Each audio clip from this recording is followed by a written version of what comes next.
Hello all, నేను Krishna. Welcome back to the channel. ఈరోజు వీడియోలో నేను యూనికార్న్ బైక్ తీసుకుని 9 months కంప్లీట్ అయిపోయింది. సో ఈ 9 months నా ఎక్స్పీరియన్స్ ఏంటో ఈ వీడియోలో తెలియజేయాలని ఈ వీడియో చేయడం జరుగుతుంది. సో యూనికార్న్ బైక్ ఎవరైనా తీసుకోవాలి అనుకుంటుంటారు కదా, సో వాళ్ళకైతే ఈ వీడియోని షేర్ చేయండి. మీ ఫ్రెండ్స్ కానీ మీ ఫ్యామిలీ మెంబర్స్ కానీ ఈ వీడియో చాలా ఉపయోగపడుతుంది. ఎందుకంటే దాని ఫీచర్స్, దాని టెక్నికల్ డీటెయిల్స్ అన్ని పూర్తిగా ఈ వీడియోలోనే షేర్ చేయడం జరుగుతుంది. అండ్ అలాగే నా ఎక్స్పీరియన్స్ కూడా షేర్ చేస్తాను కాబట్టి సో ఎవరికి ఈ బైక్ సెట్ అవుతుంది, ఎవరికి ఈ బైక్ సెట్ అవ్వదు అనే విషయాల గురించి కూడా పూర్తిగా మాట్లాడుకోవడం జరుగుతుంది. కాబట్టి తప్పకుండా మీ ఫ్రెండ్స్కి, మీ ఫ్యామిలీ మెంబర్స్కి ఈ వీడియోని షేర్ చేయండి. సో లేట్ చేయకుండా వీడియోని అయితే స్టార్ట్ చేసేద్దాం. Honda unicorn 160cc heart of the bike మెయిన్గా ఇంజనే కాబట్టి సో ఇంజన్ గురించి మాట్లాడుతూనే మొదలు పెడదాం. సో ఇది వచ్చేసి 160cc, టెక్నికల్గా చూసుకుంటే 162cc అనమాట. సో ఇది air cooled single cylinder 4-stroke engine. So 5-speed manual gear box offer చేయడం జరిగింది. సో కిక్ రాడ్ను కూడా మనకైతే రిమూవ్ చేయలేదు. దీంట్లో 13 horsepower ఉంటుంది, 14.58 Nm టార్క్ ఉంటుంది. సో ఇది 160cc సో ఇది కొంచెం తక్కువనే కావచ్చు, కానీ సో ఈ బైక్ అయితే ఇది పర్ఫెక్ట్గా సెట్ అవుతుందని చెప్పుకోవచ్చు. అండ్ అలాగే తర్వాత చూసుకున్నట్లయితే 13 లీటర్ కెపాసిటీ ఫ్యూయల్ ట్యాంక్ని అయితే ఆఫర్ చేశారు. ఇది వచ్చేసి పూర్తిగా మెటల్ ట్యాంక్. అండ్ అలాగే ఫ్రంట్ సైడ్ నుంచి మొదలు పెడదాం. సో ఇటు సైడ్ చూసుకున్నట్టయితే ఎల్ఈడి హెడ్ ల్యాంప్ని ఇవ్వడం జరిగింది. అండ్ అలాగే ఇండికేటర్స్ చూసుకున్నట్లయితే ఇవి వచ్చేసి హాలోజన్ బల్బులు అయితే రావడం జరుగుతుంది. సో వీటిని కూడా మనకి అప్గ్రేడ్ చేస్తే చాలా బాగుండేదని చెప్పుకోవచ్చు. అండ్ ఫ్రంట్ సైడ్ చూసుకున్నట్లయితే టెలిస్కోపిక్ సస్పెన్షన్ ఆఫర్ చేశారు. టైర్ల గురించి చూసుకున్నట్లయితే ఇవి వచ్చేసి ఫ్రంట్ అండ్ రియర్ టైర్లు రెండు కూడా ట్యూబ్లెస్ టైర్లు, 80/100 section tyre front tyre. And అలాగే బ్రేక్ చూసుకున్నట్లయితే 240 mm డిస్క్ బ్రేక్ ఆఫర్ చేయడం జరిగింది. ఇది వచ్చేసి ABS అని ఇక్కడ రాయడం జరిగింది. అండ్ నెక్స్ట్ చూసుకున్నట్లయితే సో మనకి డిస్ప్లే అనమాట. డిస్ప్లే గురించి మాట్లాడుకుంటే ఇది పూర్తిగా LCD డిస్ప్లే. సో దీంట్లో మనకి గేర్ ఇండికేటర్ కనిపిస్తుంది అండ్ అలాగే స్పీడ్ కనిపిస్తుంది. ఇక్కడ చూసుకున్నట్లయితే టైం కూడా కనిపిస్తుంది. ఇక్కడ టోటల్ కిలోమీటర్స్ కనిపిస్తుంది. సో నేను 9 monthsలో డైలీ దాదాపు 50 to 70-80 kilometers తిరుగుతుంటాను కాబట్టి సో నాకు 9 monthsలో ఇంత అయితే రావడం జరిగింది. అండ్ అలాగే ఇక్కడ చూసుకున్నట్లయితే ఫ్యూయల్ ఇండికేటర్ అయితే కనిపిస్తుంది. ప్రజెంట్ అయితే 1 point కనిపిస్తుంది మనకు. సో దీంట్లో ఈ టోటల్ దగ్గర మనకు ట్రిప్ A, ట్రిప్ B కూడా పెట్టుకోవచ్చు. సో దీంట్లో మనము ఎక్కడికైనా వెళ్ళినప్పుడు సో ఎన్ని కిలోమీటర్స్ మనం ట్రావెల్ చేసామని తెలుసుకోవడానికి కూడా ఉపయోగపడుతుంది. సో ఇక్కడ సెల్ అండ్ సెట్ అని 2 బటన్లు కనిపిస్తున్నాయి. సో వీటి ద్వారా మనం టైంని అడ్జస్ట్ చేసుకోవచ్చు. సో నెక్స్ట్ చూసుకున్నట్లయితే ఇక్కడ లెఫ్ట్ సైడ్లో మనకు Type-C ఛార్జింగ్ పోర్ట్ని అయితే ఆఫర్ చేయడం జరిగింది. సో మనకి ఇది చాలా మంచి ఫీచర్ అని చెప్పుకోవచ్చు. సో ఎమర్జెన్సీ మనం లాంగ్ రైడ్లో వెళ్ళినప్పుడు సో Type-C to Type-C కేబుల్ని మనం క్యారీ చేసినట్లయితే మనకు ఫోన్ ఆఫ్ అయిపోతుంది అనే భయం లేకుండా ట్రావెల్ చేసుకోవచ్చు అనమాట. సో దీంట్లో అలాగే స్విచ్ల గురించి మాట్లాడుకున్నట్లయితే right side engine stop switch ఉంది. కింద చూసుకున్నట్టయితే సెల్ఫ్ బటన్ ఆఫర్ చేశారు. అండ్ లెఫ్ట్ సైడ్లో టర్న్ ఇండికేటరు, హార్న్ అండ్ అలాగే ఇటు సైడ్ చూసుకున్నట్లయితే పాస్ స్విచ్ ఇచ్చారనమాట. సో నెక్స్ట్ కంఫర్టబుల్ సీట్ని అయితే ఆఫర్ చేశారు. సో దీని పొజిషనింగ్ కూడా బాగుంది, చాలా కంఫర్టబుల్గా సీట్ని అయితే ఇవ్వడం జరిగింది.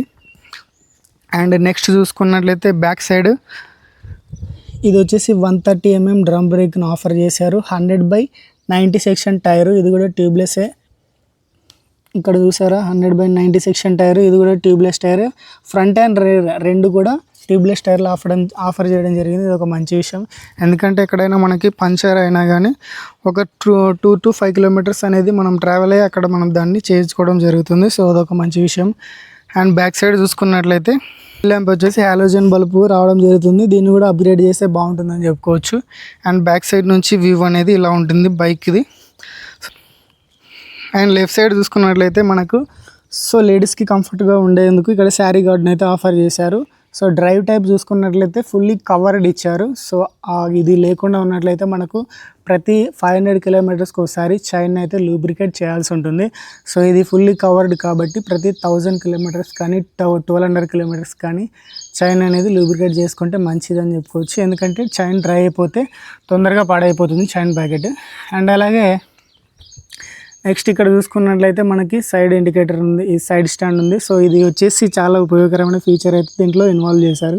సో ఇదేంటంటే మనం ఎప్పుడైతే స్టాండ్ వేస్తామో అప్పుడు ఇంజన్ అనేది ఆఫ్ అయిపోతుంది, ఇంజన్ ఆఫ్ అవ్వదు. సో బండి అయితే మూవ్ అవ్వదు అనమాట. ఎప్పుడైతే మనము స్టాండ్ తీసుకుంటామో అప్పుడు మాత్రమే బండి అనేది మూవ్ అవుతుంది. సో ఇది చాలా మంచి ఫీచర్ అని చెప్పుకోవచ్చు. అండ్ అలాగే నెక్స్ట్ చూసుకున్నట్లయితే ఈ బైక్ గ్రౌండ్ క్లియరెన్స్ వచ్చేసి చాలా ఎక్కువగా ఉంటుంది, ఎలాంటి స్పీడ్ బ్రేకర్లు కూడా మనకి తగలవు. సో ఒక 3 మెంబర్స్ ఎక్కితే మాత్రం ఖచ్చితంగా కింద తగులుతుంది. 187 mm గ్రౌండ్ క్లియరెన్స్ ఇచ్చారు. సో ఇద్దరు ఎక్కినా కానీ ఎక్కడ కూడా మనకి డిస్టర్బెన్స్ అనేది ఉండదు, ఈజీగా స్మూత్గా హ్యాండిల్ చేస్తుంది. అండ్ అలాగే సీట్ హైట్ చూసుకున్నట్లయితే 798 mm ఉంటుంది.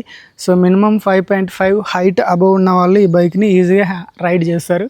సో అంతకంటే తక్కువ హైట్ ఉంటే మాత్రం ఖచ్చితంగా మీరు ఒకసారి షోరూమ్కి వెళ్ళి మీ హైట్ చెక్ చేసుకొని దాని మీద ఒకసారి టెస్ట్ రైడ్ చేసి చూసి తీసుకోవాల్సిందిగా నేనైతే సజెస్ట్ చేస్తాను. ఎందుకంటే మనకు కింద కాలు సరిగా అందకొట్టే బైక్ని మాత్రం హ్యాండిల్ చేయలేము, దాని వెయిట్ కూడా కొంచెం బాగానే ఉంటుంది కాబట్టి మనం ప్లస్ ఫ్యామిలీ మెంబర్స్ని ఎక్కించుకుంటే ఇబ్బంది పడతాం అనమాట. అందుకని ఒకసారి హైట్ చెక్ చేసుకొని బైక్ని తీసుకోవాల్సిందిగా కోరుతున్నాను. అండ్ అలాగే నెక్స్ట్ చూసుకున్నట్లయితే ఈ బైక్ని నేను కొని 9 months అవుతుంది కదా, 9 months కంప్లీట్ అయిపోయింది. నిన్న August 2కి, నేను October 2కి బైక్ని తీసుకున్నాను. సో ఈ 9 months నా ఎక్స్పీరియన్స్ ఏంటి అనే విషయాల గురించి ఇప్పుడైతే మనం మాట్లాడుకుందాము. సో దీంట్లో నేను ప్లస్ పాయింట్ల గురించి మైనస్ పాయింట్ల గురించి మాట్లాడతాను. సో ముందుగా ప్లస్ పాయింట్ల గురించి మాట్లాడుకున్నట్లయితే సో ఇది ఫ్యామిలీకి చాలా మంచి బైకు. అండ్ అలాగే డైలీ నేను కాలేజీకి వెళ్తాను, ఆఫీస్కి వెళ్తాను, లేదా నాకు ఫ్యామిలీ కోసం ఒక మంచి బైక్ కావాలి, మంచి రిలయబిలిటీ ఉండాలి. అండ్ అలాగే నేను డైలీ ఒక 30 to 80 kilometers నేను ట్రావెల్ చేస్తాను అనుకునే వాళ్ళకి, అప్పుడప్పుడు లాంగ్ డ్రైవ్ వెళ్తాను అనుకునే వాళ్ళకి ఇది చాలా మంచి బైక్ అనమాట. సో నేను ఆఫీస్ పర్పస్ కింద డైలీ 30 to 80 kilometers నేను ట్రావెల్ చేస్తుంటాను. అండ్ అలాగే నా ఫ్యామిలీకి కూడా ఈ బైక్ చాలా మంచిగా ఉపయోగపడుతుంది. సో అందుకని ఈ బైక్ నాకు చాలా బాగా నచ్చింది, అందుకోసమని ఈ బైక్ నేను తీసుకోవడం జరిగింది. సో కంఫర్ట్ విషయంలో చాలా బాగుంటుంది, చాలా మంచి కంఫర్ట్ ఆఫర్ చేశారు. సీట్ కూడా బాగుంటుంది, దీని పిస్టనింగ్ కానీ అంతా బాగుంటుంది. అండ్ అలాగే దీంట్లో ఇంకొకటి మైలేజ్ అనేది చాలా బాగుంటుంది. సో మైలేజ్ వచ్చేసి మినిమం మనము సిటీలో నడిపితే 50 to 55 kilometers దాకా మైలేజ్ వస్తుంది. సో మనం హైవేలో ఎక్కినామంటే ఒక 55 to 60 వరకు మైలేజ్ వస్తుంది. నాకైతే 58 to 60 మైలేజ్ వస్తుంది. సో నేను స్పీడ్ లిమిట్ కూడా ఉండాలి. సో ఈ మైలేజ్ అనేది ప్రతి ఒక్కరికి ఇలాగే వస్తుందని చెప్పలేము, ఎందుకంటే ఒక్కొక్కరు రైడింగ్ స్కిల్స్ ఒకలా ఉంటాయి, ఒక్కొక్కరి స్టైల్ ఒకలా ఉంటుంది. మనం 70, 80, 90 వెళ్ళి నాకు మైలేజ్ 45, 40 వస్తుంది అంటే మనం ఏం చేయలేము అనమాట. సో మనం మినిమం 50 to 60, 65 లోపు వెళ్తే మనకు మంచి మైలేజ్ అనేది రావడం జరుగుతుంది. సో మీరు కూడా స్పీడ్ లిమిట్లు మెయింటైన్ చేస్తే మీకు కూడా ఆ మైలేజ్ అనేది వస్తుందన్నమాట. సో ఇంకొక ప్లస్ పాయింట్ దీని గురించి మాట్లాడుకున్నట్టయితే హెడ్ ల్యాంపు. సో ఇది హెడ్ ల్యాంప్ కూడా మంచి విషయమే, బట్ ఇది మైనస్ కింద కూడా చెప్పుకోవచ్చు. ఎందుకంటే మైనస్ గురించి మాట్లాడేటప్పుడు మనం ఈ బైక్ గురించి తర్వాత మాట్లాడుకుందాం. సో దీంట్లో ముఖ్యంగా మళ్ళీ ఒక ప్లస్ పాయింట్ గురించి మాట్లాడుకున్నట్లయితే సో దీంట్లో డిజిటల్ డిస్ప్లేని మనకు ఆఫర్ చేశారు. సో ఈ డిస్ప్లే అనేది ఇంతకుముందు మనకి అనలాగ్ డిస్ప్లే ఉండేది. సో ఇది డిజిటల్ డిస్ప్లే కాబట్టి కొంచెం చాలా మంచిగా ప్రీమియంగా అనిపిస్తుంది. అండ్ అలాగే చూడడానికి కూడా బాగుంటుంది. సో అన్ని ఫీచర్స్ కూడా దీంట్లో ఇంక్లూడ్ చేశారు కాబట్టి ఇది ఒక మంచి ప్లస్ పాయింట్ అని చెప్పుకోవచ్చు. మరొక plus point USB Type-C charging port ఇచ్చారు. సో ఇది కూడా మంచి విషయము, లాంగ్ రైడ్కి వెళ్ళినప్పుడు ఇది మనకు చాలా బాగా ఉపయోగపడుతుంది. అండ్ అలాగే గ్రౌండ్ క్లియరెన్స్ కూడా బాగుంది. సో ఇది ఎలాంటి స్పీడ్ బ్రేకర్లైనా ఈజీగా హ్యాండిల్ చేస్తుంది, ముగ్గురు ఎక్కితే తప్ప. సో 2 members ఎక్కితే తగలదు. సో ముగ్గురు ఎక్కినారంటే ఖచ్చితంగా చూసుకొని వెళ్ళాల్సిందే. అండ్ అలాగే స్మూత్ ఇంజన్ ఉంటుంది, మనకి స్మూత్ ఇంజన్ ఆఫర్ చేశారు. సో ఇది చాలా స్మూత్ అనమాట. సో మంచి టార్క్, మంచి పవర్ని ఆఫర్ చేశారు. సో ఈ బైక్ ఈ టార్క్, ఈ పవరు 160cc పోల్చుకుంటే తక్కువే, కానీ సో ఈ బైక్ ఇది సరిపోయిందని చెప్పుకోవచ్చు. సో అది కూడా plus point. Smooth engine, reliability బాగుంటుంది. హోండా కంపెనీ నుంచి ఈ బైక్ యొక్క ఇంజన్ రిలయబిలిటీ చాలా బాగుంటుందని చెప్పుకోవచ్చు. సో చాలా స్మూత్ ఇంజన్ ఆఫర్ చేశారు కాబట్టి మనం చాలా సంవత్సరాలు దీన్ని నడిపినా కానీ ఇంజన్ ఎలాంటి స్ట్రెస్ తీసుకోదనమాట. సో మనకి ఈ బైక్ని అండ్ అలాగే నెక్స్ట్ ప్లస్ పాయింట్ గురించి చూసుకున్నట్లయితే సో ఓవరాల్గా హోండా యూనికార్న్ 160cc బైక్ గురించి మంచి ప్లస్ పాయింట్లు నాకు ఏమనిపించాయంటే మంచి మైలేజ్ ఉంది, మంచి కంఫర్ట్ ఉంది, అండ్ అలాగే ఫ్యామిలీ కోసం బాగా ఉపయోగపడుతుంది. 30 to 80 kilometers అబవ్ 100 kilometers దాకా ఫ్రీగా మనం కంఫర్టబుల్గా రైడ్ చేయగలుగుతున్నాము. సో ఇవన్నీ నాకు ప్లస్ పాయింట్లు అనిపించాయి. అండ్ అలాగే డిజిటల్ డిస్ప్లే ఇచ్చారు, Type-C ఛార్జింగ్ పోర్ట్ ఇచ్చారు, అండ్ అలాగే ట్యూబ్లెట్స్ టైర్లు కూడా ఆఫర్ చేశారు. సో అవి కూడా ప్లస్ పాయింట్ అని చెప్పుకోవచ్చు. అండ్ అలాగే సైడ్ స్టాండ్ కూడా side stand engine cut off future కూడా మనకు ఆఫర్ చేయడం జరిగింది. సో ఇవన్నీ నాకు ప్లస్ పాయింట్లు అనిపించాయి. అండ్ అలాగే పెద్ద పెట్రోల్ ట్యాంక్, అంటే పెద్ద పెట్రోల్ ఫ్యూయల్ ట్యాంక్ కూడా 13 లీటర్స్ ఫ్యూయల్ ట్యాంక్ కూడా మనకు ఆఫర్ చేశారు. సో ఇది కూడా చాలా మంచి విషయం అని చెప్పుకోవచ్చు. సో ఇవన్నీ నాకు ప్లస్ పాయింట్లు అనిపించాయి. సో దీంట్లో మైనస్లు ఏంటి? సో ఇందాక చెప్పినట్టుగానే మనము హెడ్ ల్యాంప్ గురించి మాట్లాడుతుంటే, ఇది మనకు రోడ్డు మీద ఎవరూ లేనప్పుడు మనకు నీట్గా కనిపిస్తుంది. సో ఆపోజిట్గా నైట్ టైంలో, ముఖ్యంగా నైట్ టైంలో మాట్లాడుతున్నాను. సో ఎవరు లేనప్పుడు మంచిగా కనిపిస్తుంది. ఎవరైనా ఆపోజిట్గా వెహికల్ వచ్చింది అంటే మాత్రం మనకి దీని లైట్ అనేది ముందర ఏమి కనపడదు అనమాట. ఫోకస్ అనేది ఏమీ కనిపించదు మనకు. ఆపోజిట్ మొత్తం డామినేట్ చేస్తుంది, మనకు రోడ్డు కూడా కనపడదు అనమాట. సో ఇది అయితే చాలా మైనస్ అనిపించింది. సో వీళ్ళు పేరుకైతే మార్చారు కానీ ఎల్ఈడి హెడ్ ల్యాంప్ అని. సో ఈ ఎల్ఈడి హెడ్ ల్యాంప్ మరింత పవర్ఫుల్గా వేస్తే బాగుండేదని చెప్పుకోవచ్చు. ఎందుకంటే ముందర రోడ్డు కూడా కనిపించదు అనమాట కొన్నిసార్లు. సో ఇదైతే మేజర్ డ్రాబ్యాక్ అని చెప్తాను. అండ్ అలాగే ఈ బైక్కి మైనస్ పాయింట్లు అంటూ ఏం పెద్దగా లేవు. సో అదొకటి నాకు మైనస్ అనిపించింది. ఇంకొకటి ఏంటంటే అప్పుడప్పుడు, సో ఇది నా ఒక్క బైక్లో ఉందా అన్ని బైక్లో ఉందో తెలియదు కానీ, సో ఇక్కడ మనకి క్లచ్ దగ్గర సెల్ఫ్ అనేది అవ్వట్లేదు అనమాట. గేర్లో ఉన్నప్పుడు సెల్ఫ్లో అవ్వట్లేదు. సో ఈ క్లచ్ని కొంచెం ఇలా స్మూత్గా హ్యాండిల్ చేసినామంటే, కొంచెం అలా అన్నామంటే అప్పుడు సెల్ఫ్ అవుతుంది. సో ఎందుకు మరి ఇలా జరుగుతుంది అనేది నాకు కూడా తెలియదు. సో నేను అట్లా ప్రయత్నం చేశాను. సో అలా అంటేనే, సో దాన్ని కొంచెం కదిలిస్తేనే సెల్ఫ్ అవుతుంది, ఇలా అదర్వైజ్ సెల్ఫ్ అవ్వట్లేదు అనమాట. సో ఇది నా బైక్లో ఉందా, మీ బైక్లో కూడా ఏమైనా ఇలాంటి సమస్య ఉంటే కామెంట్ చేయండి.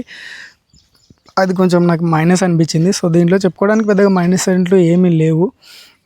సో ఫైనల్గా ఈ బైక్ని ఎవరు కొనాలి, ఎవరు కొనొద్దు అనే దాని గురించి మొదటిగా మాట్లాడుకుందాం. సో ఎవరు కొనకూడదు ఈ బైక్ని అంటే, 160cc నాకు మంచి స్పోర్ట్స్ లుక్ ఆఫర్ చేయాలి, మంచి యాక్సిలరేషన్ ఉండాలి, మంచి పవరు, మంచి పికప్ ఉండాలి అనుకునే వాళ్ళు, అండ్ అలాగే ride modes, bluetooth feature, and అలాగే డ్యూయల్ డిస్క్, సో ఇవన్నీ ఉండాలనుకునే వాళ్ళు ఈ బైక్ని స్కిప్ చేస్తే మంచిది. ఎందుకంటే ఇవన్నీ దాంట్లో లేవు, అగ్రెసివ్ లుక్స్ లేవు.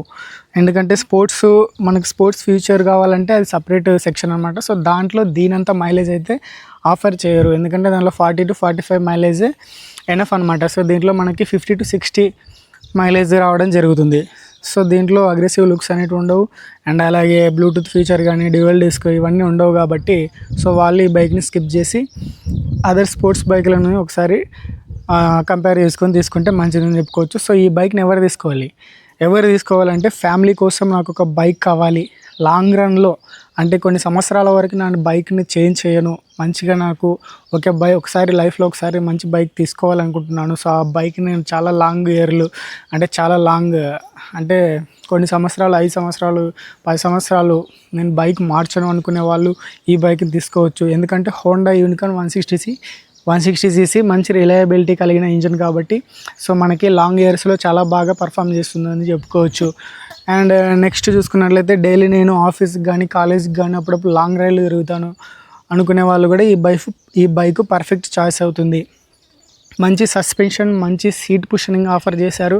సో మనకు ఇందాక నేను మర్చిపోయాను, ఫ్రంట్ టెలిస్కోపిక్ సస్పెన్షన్ గురించి చెప్పాను. సో బ్యాక్ సైడ్ మర్చిపోయాను. సో మనకు బ్యాక్ సైడ్ వచ్చేసి మోనోషాక్ హైడ్రాలిక్ సస్పెన్షన్ ఆఫర్ చేశారు. ఇది చాలా స్మూత్ అనమాట. ఎంత స్మూత్ అంటే మనకి స్పీడ్ బ్రేకర్లు కానీ అక్కడక్కడ గుంతలు రోడ్ల మీద ఉంటాయి కదా, సో అవి వచ్చినట్టు కూడా తెలియదు అనమాట. సో అంత స్మూత్గా మనకి ఈ మోనోషాక్ హైడ్రాలిక్ సస్పెన్షన్ అనేది హ్యాండిల్ చేస్తుంది. అదొక మంచి విషయం అని చెప్పుకోవచ్చు. అది కూడా మనకి ప్లస్ పాయింట్లో యాడ్ అవుతుంది. సో ఇందాక మనం ఒక మైనస్ పాయింట్ కూడా మర్చిపోయాము. అదేంటంటే మనకి బ్యాక్ సైడ్లో 130mm డ్రమ్ బ్రేక్ని ఆఫర్ చేశారు. సో ఇది కూడా మనకి డిస్క్ని మనకు ప్రొవైడ్ చేస్తుంటే ఇంకా చాలా మంచిగా ఉండేదని చెప్పుకోవచ్చు. సో దీంట్లో బ్లూటూత్ మిస్ అవుతుంది, అండ్ అలాగే రైడింగ్ మోడ్స్ మిస్ అవుతున్నాయి, అండ్ అలాగే ఇక్కడ రేర్ సైడ్ డిస్క్ అనేది మిస్ అవుతుంది. సో ఇవన్నీ కూడా కంప్లీట్గా ఒక ప్యాకేజ్లో మనకు ఆఫర్ చేశారంటే, సో ఒక పర్ఫెక్ట్ బైక్ అనమాట. 160cc దీన్ని కొట్టే బైక్ ఉండదు. సో ఇప్పటికి కూడా దీన్ని కొట్టే బైక్ లేదు. ఒక ఫ్యామిలీ ఓరియంటెడ్ బైక్ కావాలనుకుంటే దీనికి చాలా డిమాండ్ అనేది ఉంది. అప్పుడప్పుడు అవుట్ ఆఫ్ స్టాక్ కూడా అయిపోతుంటుంది. సో అంత డిమాండ్ ఉన్న బైక్ ఇది. సో మంచి 160cc ఒక మంచి బైకు చెప్పాలంటే ఖచ్చితంగా అది 160cc యూనికార్న్ బైక్ అని చెప్పుకోవచ్చు. సో నా దృష్టిలో మంచి బైక్ అనమాట ఇది. సో మీరు ఒక్కొక్కరికి ఒక ఒపీనియన్ ఉంటుంది. సో మీ రిక్వైర్మెంట్కి తగ్గట్టు మీకు మారుతుంటుంది బైక్ అనేది. సో నాకైతే చాలా మంచి బైక్ అనిపించింది. సో నా ఎక్స్పీరియన్స్ అయితే మీతో షేర్ చేసుకున్నాను. సో చాలా మంచిగా నాకైతే ఎలాంటి ఇబ్బంది అయితే లేదు. ఇంజన్ పరంగా కానీ, సీట్ పరంగా కానీ, కంఫర్ట్ పరంగా కానీ, మైలేజ్ పరంగా కానీ, ఫ్యామిలీ పరంగా కానీ ఎలాంటి రిక్వైర్మెంట్ ఉన్నా నేను చెప్పిన వాటిలో అన్నీ ఫుల్ఫిల్ చేస్తుంది. సో నాకు ఈ బైక్ తీసుకున్నందుకు ఎలాంటి డిసప్పాయింట్ అయితే అవ్వలేదు, హ్యాపీగా ఫీల్ అయ్యాను.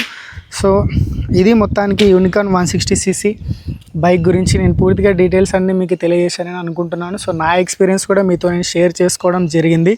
సో ఎవరైనా యూనికార్న్ బైక్ మీ ఫ్యామిలీ మెంబర్స్ కానీ, ఫ్రెండ్స్ కానీ తీసుకునే వాళ్ళు ఉంటే ఈ వీడియోని వాళ్ళకి ఖచ్చితంగా షేర్ చేయండి. ఎందుకంటే వాళ్ళకి చాలా ఉపయోగపడుతుంది. దీని డీటెయిల్స్ అన్నీ తెలుసుకుంటారు, ఎలా ఉంటుందనే విషయం గురించి తెలుసుకుంటారు. కాబట్టి ఖచ్చితంగా వాళ్ళకి ఉపయోగపడుతుంది. ఖచ్చితంగా ఈ వీడియోని షేర్ చేయండి. మన ఛానల్కి ఎవరైనా ఫస్ట్ టైం వచ్చినట్లయితే సబ్స్క్రైబ్ చేసుకోండి అండ్ నోటిఫికేషన్ బెల్ కూడా తప్పకుండా ఆల్లో పెట్టుకోండి.